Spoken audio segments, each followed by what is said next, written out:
Assalamualaikum warahmatullahi wabarakatuh.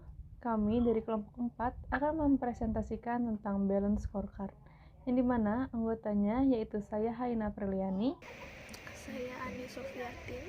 Saya Miga Sari Utami. Saya Rizka Hamala Dewi. Pengertian balance scorecard merupakan penilaian dalam mengukur bagaimana kinerja perusahaan kaitannya dengan pelaksanaan misi dan strategi perusahaan. A. Balance atau berimbang. Adanya keseimbangan antara performance keuangan dan non-keuangan, performance jangka pendek dan jangka panjang, antara performance yang bersifat internal dan eksternal. B. Scorecard atau kartu skor.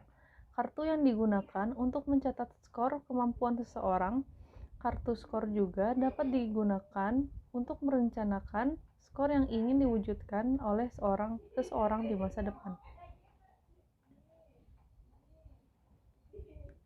Berbagai kendala dalam sistem pengukuran kinerja. Visi tidak dapat dilaksanakan, tujuan dan penghargaan tidak berkaitan dengan strategi, alokasi sumber daya tidak berkaitan dengan strategi, umpan balik adalah taktis bukan strategi. Alat ukur strategis. ROI menjadi alat ukur hasil yang sangat disukai karena dinilai sederhana dan mudah diterapkan.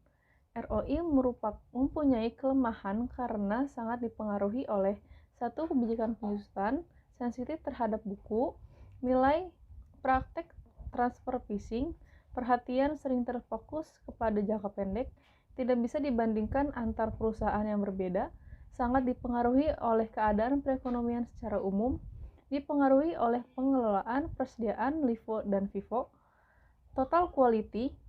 Manajemen menekankan adanya komitmen terhadap perbaikan mutu. Konsep balance scorecard. Ide utamanya menyangkut keseimbangan nilai. Adanya berbagai kepentingan sehingga satu dengan lainnya haruslah berimbang. Sebagai suatu ukuran yang baru, konsep ini ternyata dikembangkan oleh banyak pihak pada berbagai bidang, yaitu pendidikan, penerapan teknologi informasi, pengolahan sumber daya alam, sampai kepada koperasi. Karena dinilai konsep ini baik, banyak organisasi mengadopsinya.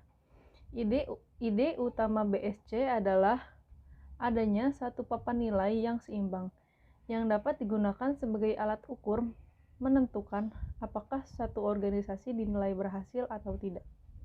Saya di sini akan menjelaskan tentang konsep balance scorecard. Kartu nilai yang digunakan untuk mengukur kinerja dengan memperhatikan keseimbangan antara sisi keuangan dan non-keuangan, antara jangka pendek dan jangka panjang, serta melibatkan faktor internal dan eksternal. Perusahaan yang berhasil didasarkan kepada keseimbangan 4 hal, yaitu keuangan customer, proses bisnis atau ekstern, dan pembelajaran pertumbuhan. Peran BSC sebagai alat ukur hasil dimaksudkan untuk evaluasi jauh dari posisi strategis. Permasalahan BSC bukan pada level evaluasi semata, akan tetapi harus dimulai dari penyusunan strategis. Di dalam sistem strategis atau strategis management system, ada 2 tahapan penting, yaitu tahapan perencanaan dan implementasi. Yang pertama ada posisi balance scorecard awalnya berada pada tahap implementasi sebagai alat ukur kinerja secara komprehensif kepada para eksekutif dan memberikan feedback tentang kinerja manajemen.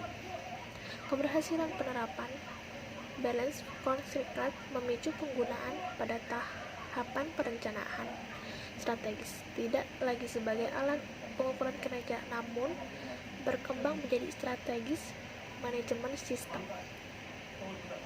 Bisa dilihat di bawahnya ada diagram BSC.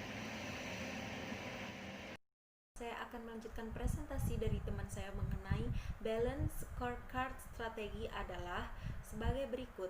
BSC lebih dari sekedar pengukuran hasil, akan tetapi mengkomunikasikan strategi dalam tindakan. Menyusun BSC satu perusahaan tidaklah mudah karena harus mempertimbangkan lingkungan industri dan kinerja awal perusahaan itu sendiri. Berikutnya ada 4 aspek yang perlu diperhatikan. Yang pertama ada perspektif keuangan, yang kedua ada perspektif pelanggan, yang ketiga ada perspektif proses bisnis internal, yang keempat ada perspektif pembelajar dan pertumbuhan. Selanjutnya ada BSC yang disusun dengan baik dan mendatangkan manfaat. Di antaranya adalah pemahaman baik manajemen yang baik dari hubungan keputusan strategik dan tindakan dan strategi yang dipilih, pendefisian ulang hubungan dengan pelanggan, rekayasa mendasar dari proses bisnis, dan munculnya kultur koperasi yang menekankan kepada upaya tim di antaranya fungsi organisasi, menerapkan strategi perusahaan. Selanjutnya ada keberhasilan penyusutan BSC memberikan pembelajaran sebagai berikut. Yang pertama ada keterlibatan kepemimpinan senior, yang kedua mengartikulasi visi dan strategi perusahaan, yang ketiga ada mengidentifikasi kategori kinerja yang menghubungkan visi dan strategi terhadap hasil, yang keempat terjemahkan papan nilai kepada tim, divisi, dan tingkatan fungsi. Yang kelima, ada kembangkan pengukuran yang efektif dan standar yang berarti jangka pendek dan panjang, memimpin dan tertinggal. Yang keenam, kenakan penganggaran yang tepat, teknologi informasi, komunikasi, dan sistem imbal jasa. Yang ketujuh, melihat BSC sebagai proses kontinus, membutuhkan perbaikan, penilaian ulang, dan pemutakhiran, dan percaya bahwa BSC sebagai fasilitator perubahan kultur dan organisasi. Selanjutnya, strategi MAP. Strategi MAP menunjukkan satu urutan bagaimana strategi dapat diimplementasikan dalam berbagai keadaan. Sifatnya jangka panjang, memberikan jaminan bahwa satu organisasi berada pada satu jalur yang memang dikehendaki, direncanakan oleh organisasi ataupun perusahaan. Memahami bahwa BSC adalah bagian dari proses yang dimulai dengan strategi. Keterlibatan manajemen senior sangat dibutuhkan. Selanjutnya, penentuan scorecard. Yang pertama, mengidentifikasikan yang sesuai sehingga dapat ditentukan apa yang menjadi tujuan dan kegiatan pendukung serta ukuran yang akan diterapkan sampai konsep pengukuran kinerja. Yang kedua, komitmen pimpinan puncak. Yang ketiga, kemampuan menerjemahkan atau cascading ke seluruh divisi ataupun ke dalam aksi yang dapat dilaksanakan dan haruslah terukur. Selanjutnya, implementasi scorecard. Yang pertama, implementasi BSC pada awalnya merupakan papan nilai yang dinilai seimbang antar berbagai perspektif untuk menentukan keberhasilan satu organisasi ataupun perusahaan. Yang kedua, diharapkan bahwa capaian dan kinerja satu organisasi dapat berkelanjutan atau sustainable. Yang ketiga, untuk mengimplementasikan BSC sekalipun dibutuhkan strategi. Selanjutnya, Office Management Strategi. Yang pertama, perlu inisiasi melalui pembentukan divisi khusus yang ditugasi untuk memantau dan mengendalikan keberlangsungan strategi. Yang kedua, Office Management bekerja memantau perkembangan dan memonitori capaian-capaian yang bersifat strategis. Yang ketiga, menentukan bagaimana posisi satu perusahaan terhadap pesaingnya dalam lingkungan industri.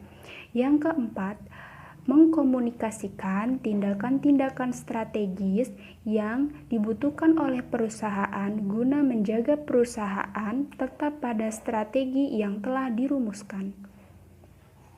Sekian presentasi dari kelompok kami tentang Balance Scorecard. Mohon maaf apabila ada kekurangan dan kesalahan dalam memaparkan materi ini. Kami ucapkan terima kasih. Wassalamualaikum warahmatullahi wabarakatuh.